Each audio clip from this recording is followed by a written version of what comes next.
आपल्या दैदिप्यमान कामगिरीने, यशवंत उद्योगांनी आणि मौलिक संशोधनांनी संपूर्ण जगाला योगदान देणारा समाज म्हणजे ब्राह्मण समाज.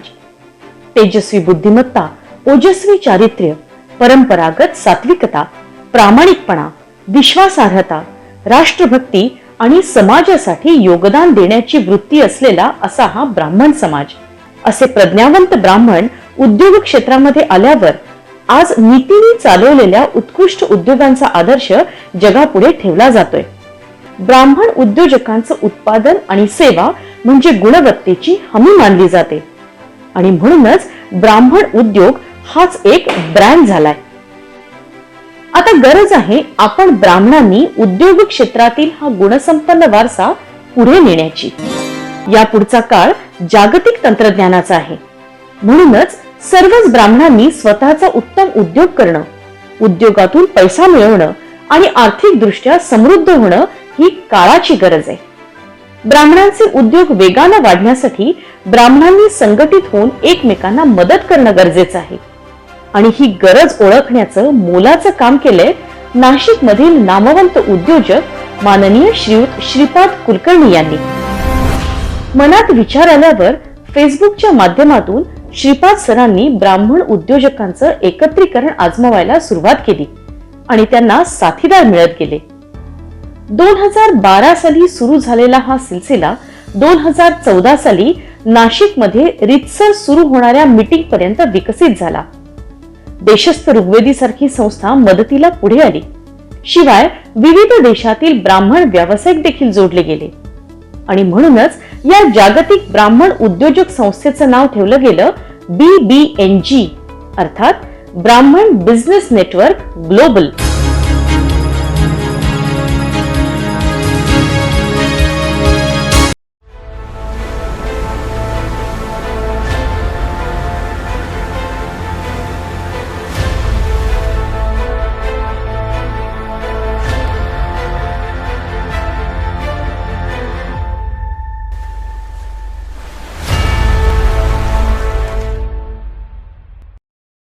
नमस्कार मित्रांनो, दीपस्तंभच्या या व्यासपीठावर आपल्या सगळ्यांचं मी मनापासून स्वागत करतो.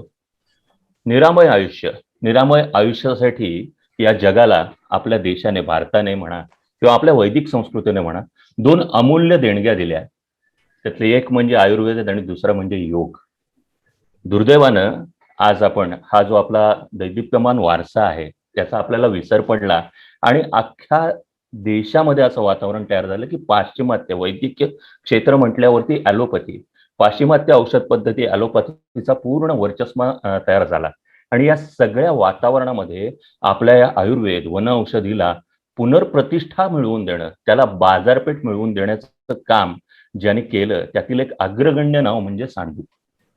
आज देशातच नाही तर परदेशातही हा ब्रँड सर्वमान्य आहे. 122 वर्षाची उज्ज्वल परंपरा आज आहे. मला सांगायला आनंद वाटत की 122 वर्षे एखादी संस्था जेव्हा चालते, एखादा व्यवसाय जेव्हा चालतो, त्यावेळेला त्यांच्याकडे अनुभवाचं किती मोठं गाठोडं असतं आणि आज ते आपल्या समोर सगळ्यांसमोर येणार आहे. ते घेऊन येण्यासाठी आपल्याकडे सांडू समूहाचे, उद्योग समूहाचे, ग्रुप ऑफ कंपनीचे एक्झिक्युटिव्ह डायरेक्टर श्री शशांकजी सांडू आपल्या इथे आलेत. मी आपल्या सगळ्यांना विनंती करतो की आपण जोरात टाळ्यांच्या गजरात त्यांचं स्वागत करूया. नमस्कार शशांकजी. नमस्कार. BBNG आणि दीपस्तंभ टीम कडून मी आपलं परत एकदा स्वागत करतो. सर, कसं आहे की दीपस्तंभ, तुम्ही आमचे दीपस्तंभ आहात. आम्हाला तुमच्याकडनं तुमच्या व्यवसायाच्या एकंदर प्रवासामधनं बऱ्याच गोष्टी ऐकायला मिळणार आहेत. त्या आमच्यासाठी मार्गदर्शक तर असणार आहेत, प्रेरणादायी देखील असणार आहेत. त्यामुळे आमच्यासाठी पर्वणी आहे आपला व्यवसाय प्रवास ऐकणं. त्याच्यातनं आम्ही नक्की काहीतरी टेकअवे घेऊन जाणार आहोत. आपली जर परवानगी असेल तर या मुलाखतीला आपण सुरुवात करूया प्लीज. सर, सुरुवातीलाच मला सांगायला आवडणार आहे की 122 वर्ष हे आमच्यासाठी सुद्धा ना खूप मोठा आकडा आहे. हा प्रवासाचा आकडा खूप मोठा आहे आणि हे क्युरिओसिटी पण आहे की 122 वर्ष संस्था चालते आणि ही संस्था कशी चालू झाली किंवा याचं मिशन काय होतं त्यावेळेला, हे तुमच्याकडनं ऐकणं हे जास्त आम्हाला योग्य वाटतंय. की ही संस्था 122 वर्षापूर्वी त्या ऍडव्हर्स परिस्थितीमध्ये इंग्रजांच्या काळामध्ये आयुर्वेदासारखा विषय घेऊन परत सुरू कशी झाली, त्याच्या मागे त्यांचं काय ध्येय होतं आणि आज 122 वर्ष याचा प्रवास कसा झाला, हे थोडक्यात मला सुरुवात यापासून करायला आवडेल. 1899 साली म्हणजे आमचे जे आजोबा होते ते आणि त्यांचे 5 बंधू, ते धरून 5 बंधू मूळचे राजापूरचे, आणि त्या तिकडे ते आयुर्वेदाचार्याची प्रॅक्टिस करायची. आणि स्वातंत्र्यपूर्व काळात ब्रिटिशांच्या राजवटीखाली आयुर्वेद सारख्या बाकीच्या अनेक गोष्टींना, म्हणजे basically Lord Macaulay, if you recollect, Lord Macaulay was given the mandate ki if you want to control India, you have to destroy its culture. आणि त्याला धरून he was systematically going.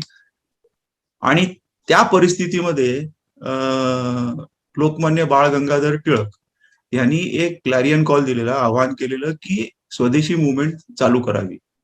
आणि त्यावेळेला कोकणाच्या एका दौऱ्यामध्ये त्यांनी सांगितलं की तुम्ही एवढी सगळी चांगली वैद्यकीय करता, तर तुम्ही ही जी वैद्यकीय लोकांपर्यंत जास्तीत जास्त पणाने पोहोचवायची गरज आहे. तर तुम्ही ही काय म्हणतात त्याला, एका इंडस्ट्रीच्या स्वरूपाने काहीतरी करू शकाल का? आणि त्याला धरून हे 5 भाऊ मुंबईला आले आणि गिरगावामध्ये त्यांनी त्यांची ती वैद्यकीय सुरू केली.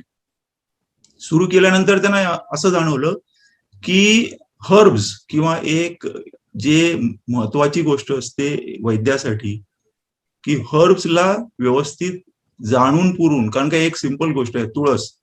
आज आपण सांगू शकतो की तुळस 7 प्रकारची असू शकते, पण त्यावेळेला it was basically a personalised investigation. आणि कुठली तुळस वापरायची किंवा कुठलं हर्ब वापरायचं हे त्या वैद्यांनाच माहिती असायचं. तेव्हा त्यांना हे कळलं की आपण जी औषधं वापरतो किंवा जी जडीबुटी वापरतो त्याचं एक स्टँडर्डायझेशन नसतं, त्यांना मिळत नसायची, अभाव असायचा त्याचा.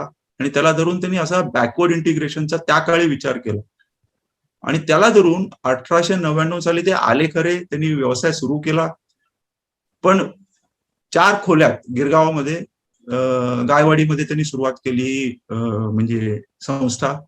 आणि तिकडनं ह्या एका म्हणजे ज्याला आपण म्हणतो एक छोटं जे रोप त्यांनी लावलं 1899 साली, ते आज 122 वर्ष झाले आणि हे कंटिन्यू होते. Great great sir. यालाच जोडून एक मला प्रश्न विचारायचा आहे की आता ना सर, सगळ्याच गोष्टींना फार बदलणाऱ्या असतात आणि 122 वर्षाचा हा प्रवास आहे. असं कधी झालं का हो की मिशन विषयी आपल्याला पुनर्विचार करावा, असं कधी वाटलं, असा कधी टप्पा आला? आमचं जे मिशन आहे ना, I will just show you, this is our mission. Mission is basically a very long term thing. It cannot be a short term thing. Mission is very very deep. आणि mission is closely related to core values. म्हणजे आपल्या values काय. तर our mission is basically, this is our mission. I don't know whether you will be able to read it. This is our mission. म्हणजे मी वाचून दाखवतो पाहिजे असेल तर. It is ancient wisdom, it is new love, it is fantasy, it is truth. Since last 100 years, the spirit at Sandu is not only to sell our products, but to spread health, happiness and affection. आता core purpose आणि core values या नेहमी fixed असतात, पण strategies आणि practices ज्या असतात त्या एंडलेसली चेंजेस होत राहतात आणि अडॅप्ट करावं लागतात. आणि this is a continuous practice discipline of maintaining continuity with change. So हा जो तुम्ही प्रश्न विचारला हा फार म्हणजे ज्याला आपण म्हणतो ना की what is the mission of your organisation, त्याच्यात it is based on the core values आणि कोर बिलीव्स आणि कोर पर्पज. म्हणजे ही संस्था कशासाठी सुरुवात केली, का सुरुवात केली आणि त्याची बिलीव्स काय आहेत आणि त्याच्या व्हॅल्यूज काय आहेत. तर आमची बेसिक व्हॅल्यू आहे की we are not here only to sell our product. The spirit at Sandu is to spread health, happiness and affection. Now हा जो एक आपण बेस पकडला, तर though it is a very one liner kind of a base, it has got a very deep ramification. आणि the ramification is based on the core values. So core values, continuity and change ही जी दोन काय म्हणतात त्याला balance असतं, तर त्याचा जो बॅलन्स किंवा डिसिप्लिन मेंटेन करायला is what is required. So he core value may be 1899 साली आर्टिक्युलेट केली नसेल, कॅटेगोरिकली मेन्शन केली नसेल, पण त्यांनी ज्या एका प्रकारे त्यांचं एक फ्रेमवर्क तयार केलं किंवा ज्या त्यांनी एक सिस्टीम्स तयार केल्या, ज्या त्यांनी एक काय म्हणतात त्याला वेज ऑफ लिव्हिंग तयार केलं, त्यांनी या कोर व्हॅल्यूज आम्हाला इनग्रेन झाल्यात आणि that is what we are following. Yes sir. मी हा प्रश्न विचारण्यामागे कारणच असं होतं की हा जो 122 वर्षाचा प्रवास आहे याला कारण मिशन आहे. एखादी मिशन ज्या वेळेला समोर असते त्याच वेळेला असे दीर्घ प्रवास होतात आणि प्रत्येक व्यवसायाला मिशन असणं किंवा व्यावसायिकासमोर मिशन असणं किती महत्वाचं आहे हे मला खरं तर अधोरेखित करायचं होतं. तर त्यासाठीच मी हा प्रश्न विचारला होता. सर, तुम्ही ज्या वेळेला कंपनीमध्ये तुम्ही म्हणता की 4थी पिढी आहे, तुम्ही ज्या वेळेला डिरेक्टर म्हणून पदभार स्वीकारला त्यावेळेला कंपनीचं आज मार्केटमध्ये असलेलं मोठं नाव, त्याची मान्यता, या सगळ्या गोष्टीचं तुम्हाला त्यावेळेला म्हणजे पदभार स्वीकारताना काही टेन्शन आलं होतं का किंवा तुम्ही या सगळ्या गोष्टीकडे कसं पाहत होतात? पहिले first of all I will like to tell you की माझी ही जी इंडक्शन आहे ना इन दिस बिझनेस, माझी काय किंवा आमच्या वडिलांची काय, आमची induction directly you don't come as a director. आमचं जे इंडक्शन प्रोसेस आहे, I will like to tell you the induction process. Induction प्रोसेसच्या पहिले there is a very clear cut documented काय म्हणतात त्याला क्रायटेरिया की who can come into the business. The criteria is number 1, he or she must be qualified. Minimum a professional qualification is required. That is the first thing. Second, minimum त्यांनी 2 वर्ष बाहेर कुठेतरी काम केलं पाहिजे. Number 3, he or she has to prove himself, जिथे कुठे त्यांनी काम केलं असेल, की त्या चोजन फील्डमध्ये त्यांनी एक ऍटलिस्ट रेकग्निशन मिळालं पाहिजे किंवा एक ऍटलिस्ट त्याला रेकग्नाइज केलं गेलं पाहिजे की बाबा हो, तो एक त्यांनी काहीतरी रिसर्च चांगला केलाय किंवा हे केलंय, something like that has to happen. आणि नंतर if you are wanting to come and the business is requiring that skill, you are interviewed. म्हणजे I was interviewed by a unknown panel. म्हणजे जेव्हा माझा इंटरव्ह्यू झाला त्यावेळेला there were people from Tata Institute of TISS मधले professors होते. Then there was a HR manager from in those days Greaves Cotton, आणि there was also a professor who was from one of the other institutes. अशी एक 3 जणांचा panel होता. They didn't know anything about me. I was only presented as a candidate which was supposed to be interviewed. What is the Right. position? Management trainee is the position. And the interview actually lasts for about anywhere between 45 minutes to 2 hours or more. आणि ते सगळे प्रश्न विचारायचे, काय केलंय, कुठे केलंय, वगैरे वगैरे वगैरे. So they go into a very deep kind of a thing.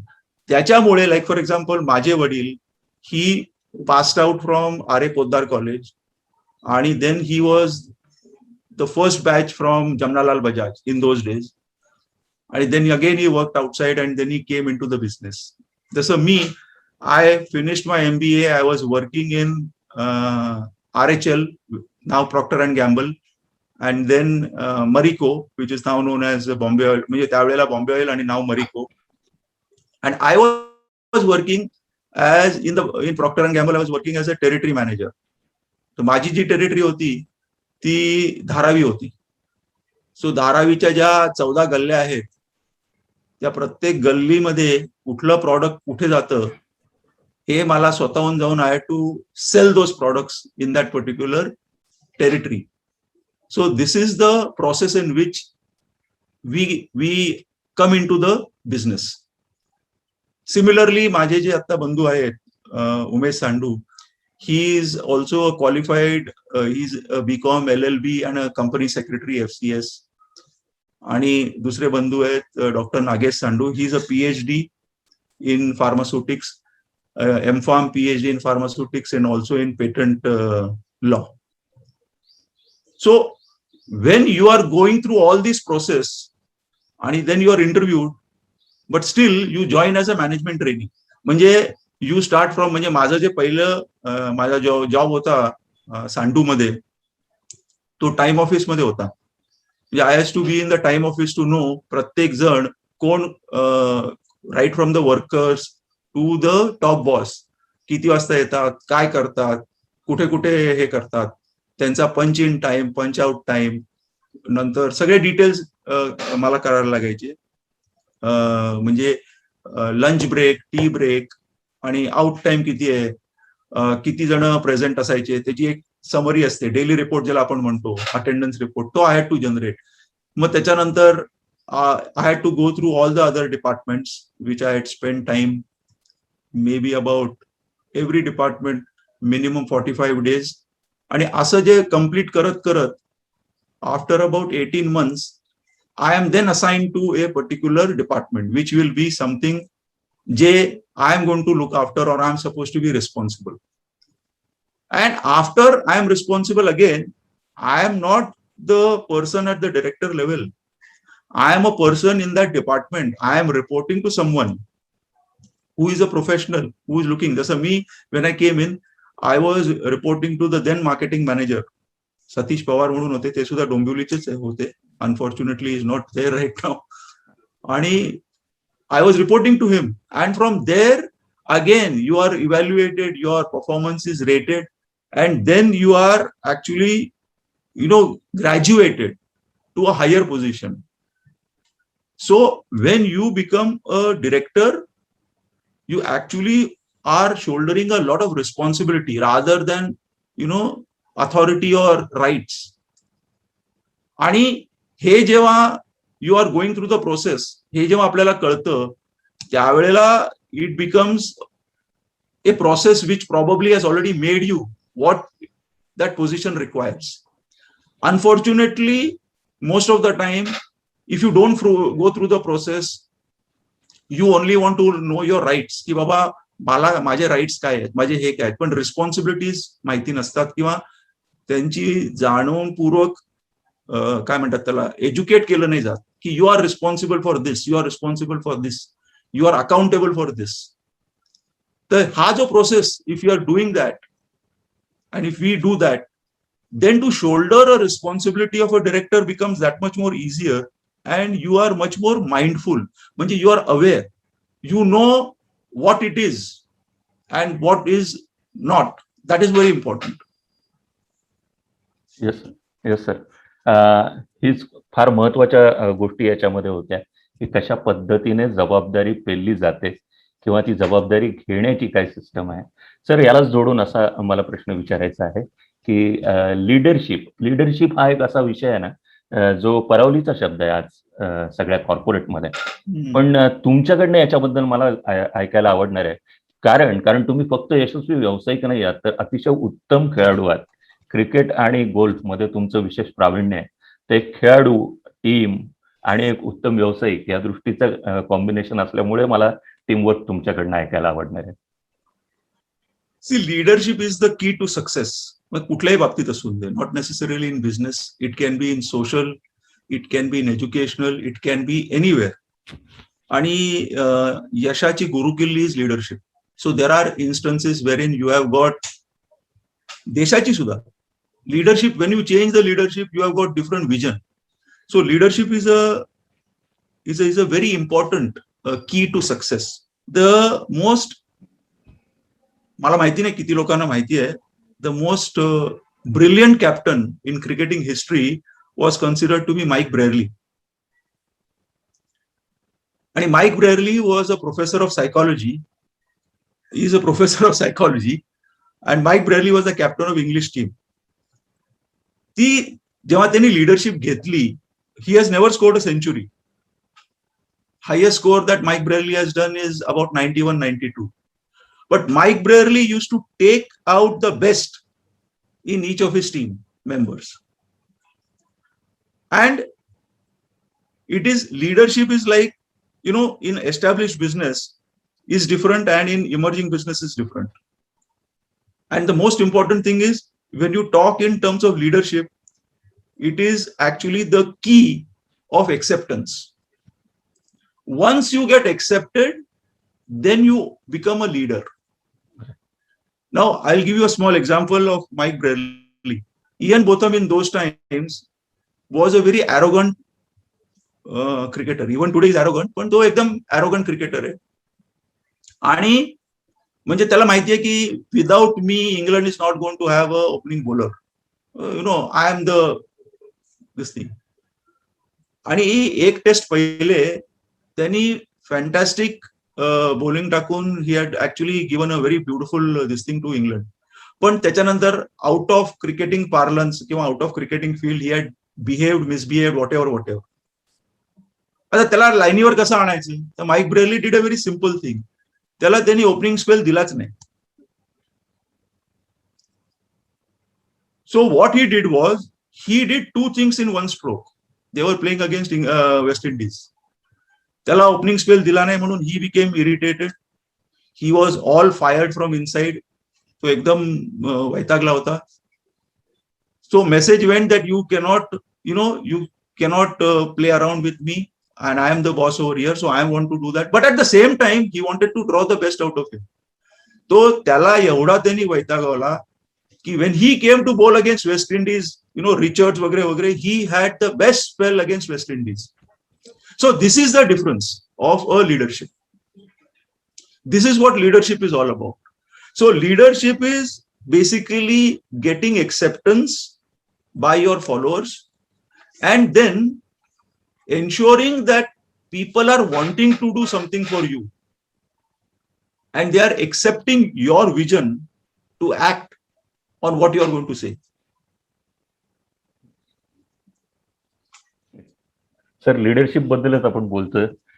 Leadership बद्दल थोडं अजून एक दुसरा ना प्रवाद असतो कायम, की जे व्यवसाय सेटल आहेत ना त्यांचं छान असतं, त्यांना काय तयार आहे आणि आम्हाला इथे काहीतरी करायचं आहे. तर ही जी लिडरशिप आहे, परत एकदा की नवीन व्यवसाय, एस्टॅब्लिश व्यवसाय, याच्या लिडरशिपमध्ये खरंच फरक आहे का काही तसा? आणि त्याचे असलेले फायदे तोटे काय तुम्ही सांगू शकाल? एक्सेप्टन्स बिझनेसमध्ये leadership has got a different dimension and new बिझनेसमध्ये डिफरंट डायमेन्शन आहे. Like for example, for me accepted बिझनेसमध्ये एंटर केल्यानंतर no one is going to accept that you become a leader. No one. का? कारण काय, there are seniors have already there. They know तुला काय कळतं याच्यातलं. You have just come in. You don't know anything about it. You may be having one particular degree by the name Sandu, but that doesn't hold anything for me. कारण काय, तुला याच्यातनं माहितीच नाही कसं करायचं.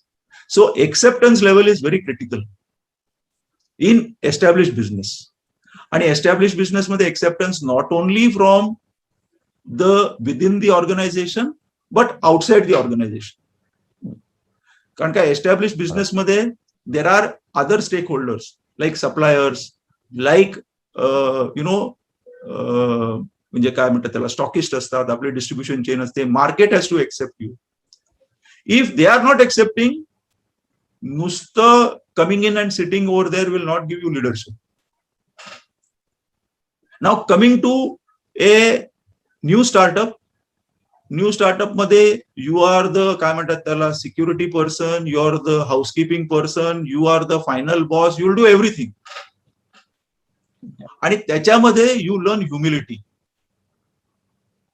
Because you don't have any qualms की बाबा मला I have got only one. कारण काय, तो see as a leader he has got only one vision. He has to succeed in a idea which he has got in his mind to satisfy a business need in the काय म्हणतात त्याला, market place. मग त्याला काय वाटत नाही की त्यांनी जर का सिक्युरिटीचं काम केलं किंवा हाऊसकीपिंगचं केलं किंवा ह्याचं केलं, मला कसंही करून तो माझा प्रॉडक्ट सर्व्हिस एनकॅश करून I want to do something. So there is a internal disequilibrium in a startup. आणि त्या इंटरनल डिसइक्विलिब्रियम मध्ये he is wanting to do everything and anything. In a established business he has to actually be accepted first and then he can deliver. So if you ask me which is easier, both are difficult. There is no such thing as easy leadership. Yes, sir. तसंच मला असं विचारायचं आहे तुम्हाला की marketing, कुठलाही व्यवसाय म्हटल्यावर मार्केटिंग याला फार प्रचंड महत्व आहे. तुम्ही आज जागतिक बाजारपेठेत आहात आणि कदाचित या बाजारपेठेसाठी तुमचं प्रॉडक्ट हे नवीन होतं आणि इथे सुद्धा तुम्ही एस्टॅब्लिश होण्यासाठी काय प्रयत्न केलाय आणि मार्केटिंगचं महत्व, कारण तुमचा हा फील्ड आहे, तुम्ही मार्केटिंग एक्सपर्ट आहात, की मार्केटिंगचं व्यवसायाला महत्व किती आहे किंवा तुम्ही त्याला कुठल्या पॉईंटवर बघता, बिझनेसच्या हायरार्कीज मध्ये कुठल्या पॉईंटवरती बघताय? Marketing is like the blood of a business. म्हणजे जसं आपल्या ह्युमन बॉडीला ब्लड लागतं, तर जर का आपल्याला ह्युमन बॉडीला ब्लड नसेल तर you may survive for some time, you may survive for some time, but you cannot sustain for some time. So marketing is like the lifeline blood for any business. But you have to understand one thing which is very simple. Need identification and satisfying the identified need is the key to marketing. If you have identified a need and you are able to satisfy the identified need, then you are doing marketing. Otherwise, you will be doing selling. So the difference between sales and marketing, one has to be very clear. If you identify a need and you are able to deliver it to a customer which is very clearly identified, then you are actually doing marketing. पण जर का तुम्ही sale करता आहात, म्हणजे जाऊन कसंही करून विकायचं, मग तो जर का स्मार्ट बायर असेल तर तो म्हणेल की नाही, तुझ्या ह्याच्यामध्ये हा प्रॉब्लेम आहे, तो प्रॉब्लेम आहे, खरा तो प्रॉडक्ट पाहिजे असतो त्याला, पण he will try and push you down in the price or in quantity or in both to get whatever he is wanting. Sir, पण मग आता ज्या वेळेला तुम्ही परदेशामध्ये हे मार्केट करताय, म्हणजे ऍज पर एक शंका म्हणून विचारतो की आयुर्वेदाचं जिथे नॉलेजच भारतात कमी आहे, मग अशा ठिकाणी हे प्रॉडक्ट एस्टॅब्लिश करायला तुम्ही नक्की मार्केटिंगचं असं काही म्हणजे असे काही गोष्ट वापरलीत का की जेणेकरून तिथे ही नीड तयार होणं किंवा ही नीड उभी करून ते मार्केट तयार करणं, या दृष्टीने काही याच्या स्ट्रॅटेजीज वापरल्यात का? 15 ते 20 वर्षापूर्वी आयुर्वेदाला ते बघत पण नव्हते, पण देर was a herbal kind of a concept. लक्षात घेऊया आपण की before even allopathy came in, children were born, people were living, mothers were taking care of their child. So there used to be what is known as indigenous form of medication. कुठेही गेलं तरी. America is basically a 200-year-old country, पण living America किंवा even अमेरिकेत जे लोक गेले they are all immigrants. पण युरोपमध्ये त्यांच्याकडे टाइम इमोरियल पासून लोक करत आहेत. तर इंडिजिनियस मेडिसिन ज्याला आपण म्हणतो किंवा हर्बल मेडिसिन जे म्हणतो, ते प्रत्येक ठिकाणी असतं जगाच्या पाठीवरती. Where there is population, where there is mankind, there is a medicine. आता now simple example, even purified water or purified air is medicine. Similarly, wherever earlier we used to go, I used to go to other places, you cannot sell Ayurved first. आता नरेंद्र मोदींजी मुळे योगाला प्रावधान मिळालेलं आहे, and people are accepting and recognizing yoga and Ayurveda, they are going ahead. But before that, it was herbal medicine, it was natural product. It is basically you have to tell की बाबा आपले natural products आहेत आणि आपल्याकडे अशी एक body of knowledge आहे which is known as Ayurveda, which is 5,000-year-old body of knowledge, which will actually be useful for this kind of a situation. आणि हा जो कॉन्सेप्ट आहे natural products, everything natural, everything good, that is what we need to promote. That is what we did. That is what we went and told. आणि मग त्याला backing काय आहे? Backing आहे की 5,000-year सायन्स. आता प्रॉब्लेम कसा आहे की सायन्स आपलं जे आहे आयुर्वेदाचं, ते सगळे संस्कृतमध्ये, आणि ते जे आहेत त्यांना सगळं लॅटिन आणि इंग्लिश हे करतात, समजतात ते. So you have to marry the two by saying की बाबा this is a body of knowledge, you have a body of knowledge, we are not saying no. So you find what is known as a golden mean of communication. म्हणजे त्यावेळेला सुद्धा it was very difficult. आता now म्हणजे I am happy to share that in US the retail sales of now being track, आयुर्वेदाचे जे products आहेत, अश्वगंधा, तुलसी, हे आता म्हणजे रिटेल मार्केट रिसर्च सर्व्हेज झालेले. आता हे कशामुळे होतात? It is basically you are getting the feedback from the customers who are asking for this products and that is why the retail sales are track. पण ह्याच्या आधी हे होते का? नक्कीच होते. Then why was it not track? Because population, the American population was not interested. Maybe it was also the communication from the Indian side was not to that level which was required. But now, yes, it is happening. Great sir. दुसरा एक विषय असतो की जो साधारण नवीन व्यावसायिकांच्या ना गले की हड्डी असतो, तो म्हणजे फायनान्स. फायनान्स बद्दल बऱ्याच वेळेला असं असतं की बाबा पैसा पाहिजे तरच धंदा होतो, किंवा फायनान्स म्हणजे काय हे सुद्धा नक्की समजत नाही, आणि तुमचा तो एक प्रावीण्याचा विषय आहे. तर याबद्दल तुम्ही काय सांगाल? नवीन व्यावसायिकांना काय सांगाल की फायनान्सकडे कसं बघितलं गेलं पाहिजे, किंवा फायनान्स म्हणजे व्यवसायातला फायनान्स म्हणजे नक्की काय? सो फायनान्स, जसं मी मार्केटिंग म्हटलं, is blood. Finance is the breath, श्वास. कुठल्याही बिझनेसचा फायनान्स इज इक्वल टू श्वास. आता like human being require blood, human beings also require श्वास. The difference between cash flow and profit has to be very clearly understood. आणि पैसा by very nature is very chanchal. So it is very slippery. And money makes people do various things which they shouldn't do actually. कारण काय, money also is required because it gives the power to make things happen. So it is a very delicate balance which one has to find, whether I should use the power to make it happen or whether I should actually go overboard where things go out of my control and then it results into a problem. Malakai, I don't want to, everyone is aware of examples, everyone knows what happens, but the important thing is you have to have that kind of a fine balance. And money also, म्हणजे पैसा is also very important. एक आम्हाला आमच्या वडिलांनी सांगून ठेवलंय की a rupee saved today will give you 1000 tomorrow. So even as a businessman you should always remember how much and where you can save, because savings are very critical than spending. Spend करायला डोकं नाही लागत. Save karala, you can save in anything. You can save in technology, you can save in operations, you can save anything.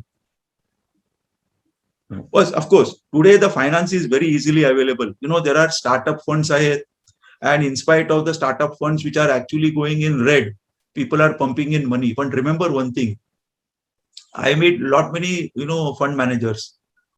They are not fools. They are seeing. They are very minutely observing. की if you are startup, लोकांना असं वाटतं की startup म्हणजे you are blowing money.